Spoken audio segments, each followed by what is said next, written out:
एक सच बोलूं, अगर आप सॉफ्टवेयर इंजीनियर हो तो एआई आपकी जॉब लेने नहीं आ रहा है। लेकिन अगर आप सिर्फ कॉपी पेस्ट कोडर हो तो प्रॉब्लम शुरू हो चुकी है। आज बात करते हैं रियलिटी की। आज हम बात करेंगे कि क्या एआई सॉफ्टवेयर इंजीनियर की जॉब ले लेगा, या यूं कहे तो सॉफ्टवेयर क्या एआई जो है एक सॉफ्टवेयर इंजीनियर की जॉब खत्म कर देगा। मेरा तो मानना है कि नहीं। चलिए देखते हैं कैसे। क्या एआई ऑलरेडी कोडिंग कर रहा है? हाँ, कर रहा है।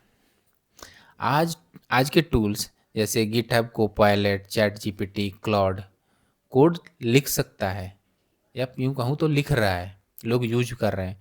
बग फिक्स कर सकता है, डॉक्यूमेंटेशन बना सकता है। तो सवाल ये है कि फिर कंपनी इंजीनियर क्यों रखे? है बात ना। क्योंकि एआई जो है एक टूल है, और इंजीनियर जो है उसका ड्राइवर है अभी भी। तो बात ये आती है कि आखिर जब फिर इतना हाइप क्यों है? क्या हाइप जो बना हुआ है कि सॉफ्टवेयर इंजीनियर की जॉब खतरे में है, क्या वो सच है? मेरा मानना है कि वो पूरा सच नहीं है। हाँ, लेकिन ये सच जरूर है कि कुछ जॉब जाएगी।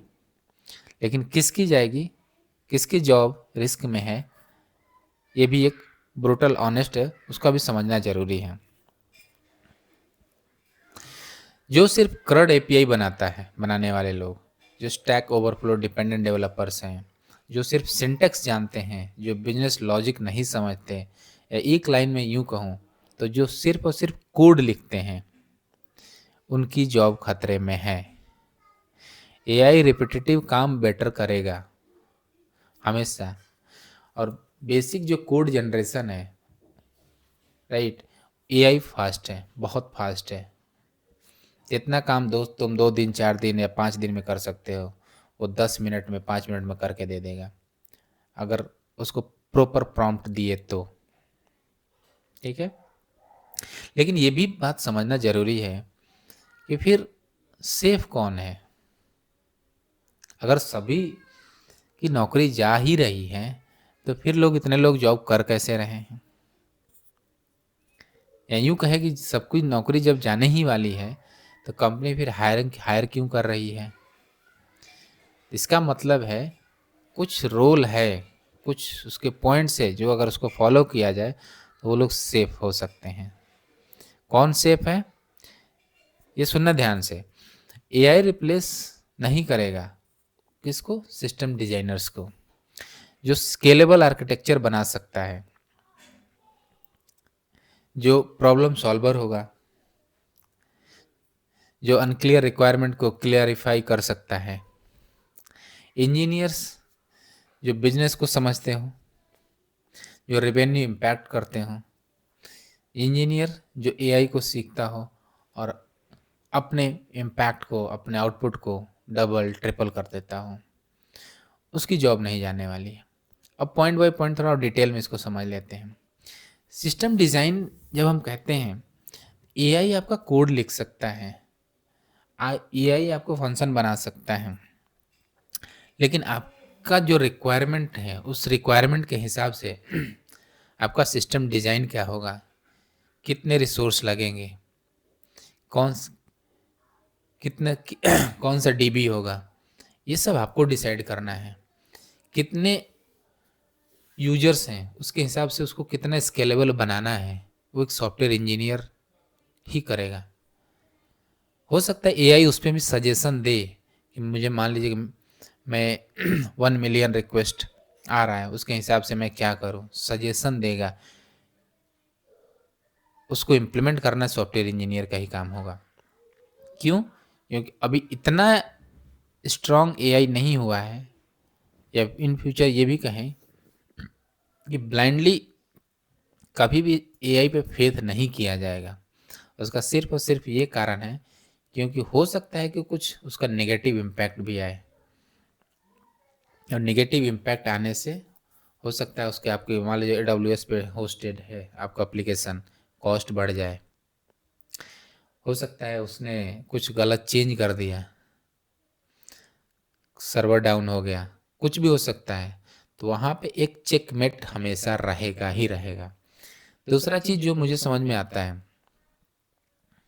एक प्रॉब्लम सॉल्वर्स की, क्लाइंट जब रिक्वायरमेंट देता है बहुत स्ट्रेट फॉरवर्ड नहीं होता है, step by step, point by point नहीं होता है, उसको आपको समझना होता है क्या बेस्ट सूटेबल है।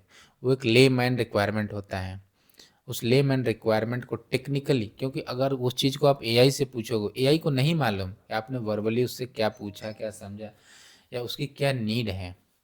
आप उसको प्रॉम्प्ट भी दोगे, हो सकता है एआई को सजेस्ट करे, लेकिन उस सजेशन में से बेस्ट कौन सा चूज करना है, मल्टीपल सॉल्यूशन होता है एक प्रॉब्लम के, उसमें से बेस्ट कौन सा चूज करना है वो आपको करना होगा।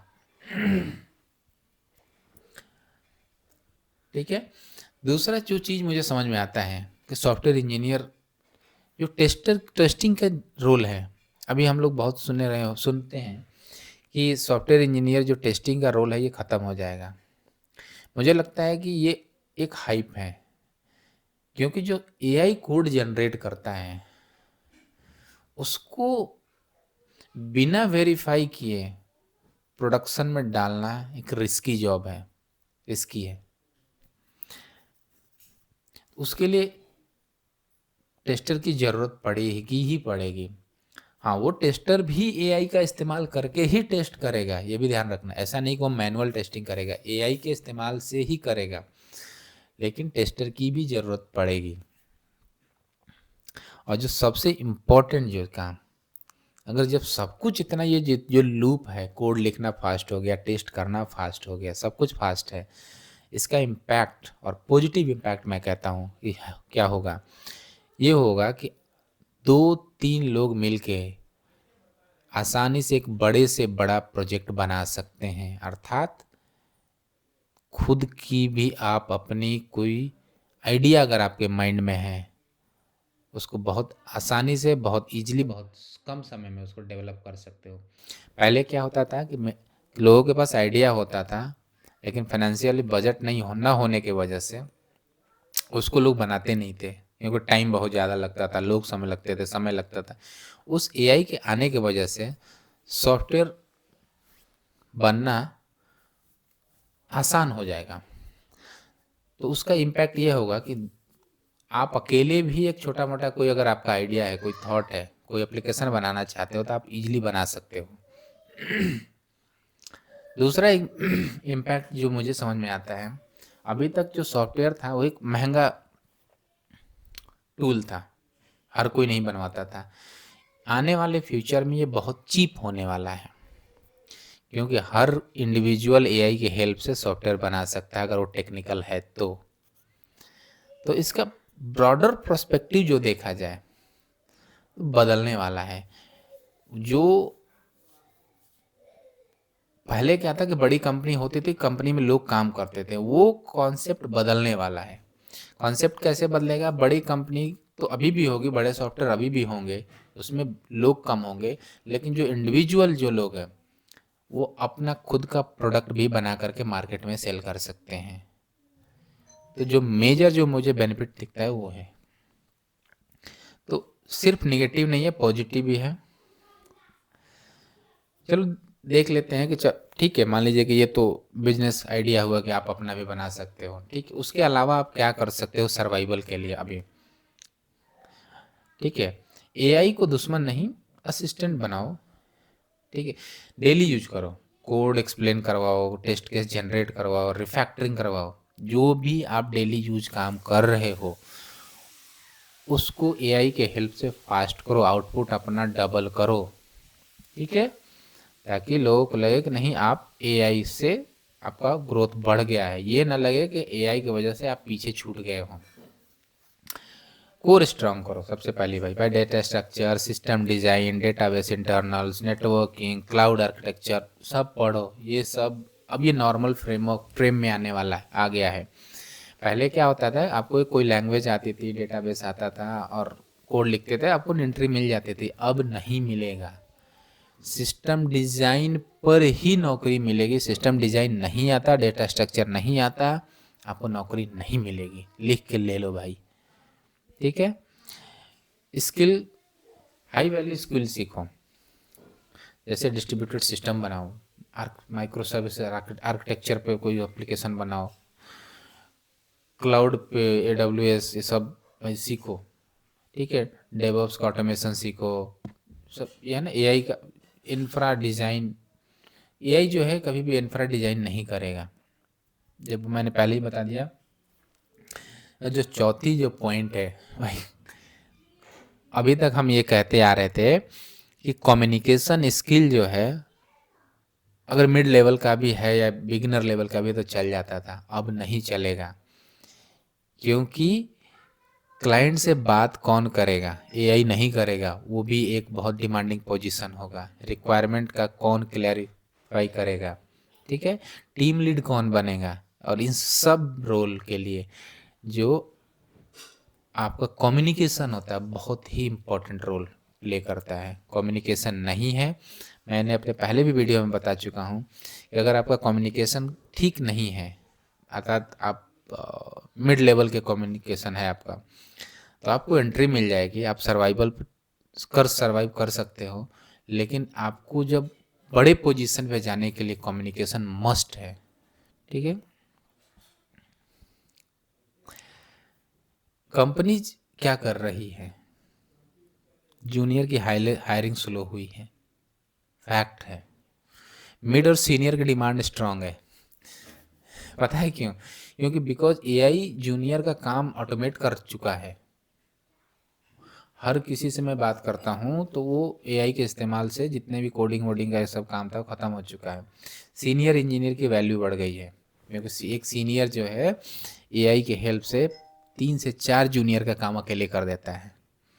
क्यों जूनियर को हायर करेगा? AI सॉफ्टवेयर इंजीनियर को रिप्लेस नहीं करेगा, ये फैक्ट है। AI उन इंजीनियर्स को रिप्लेस करेगा जो AI को यूज नहीं करेंगे, ठीक है। तो अभी के लिए क्या कर सकते हो आप? हर दिन 30 मिनट का AI का प्रैक्टिस करो।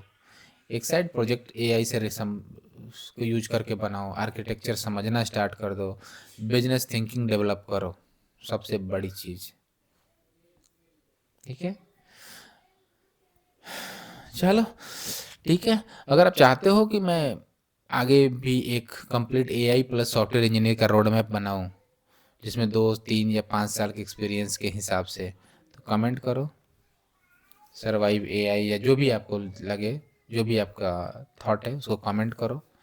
इस वीडियो को लाइक करो, शेयर करो, सब्सक्राइब करो चैनल को। आपको इस तरह के बहुत सारे टिप्स और नॉलेज मिलते रहेंगे। चलो, thank you so much, bye bye.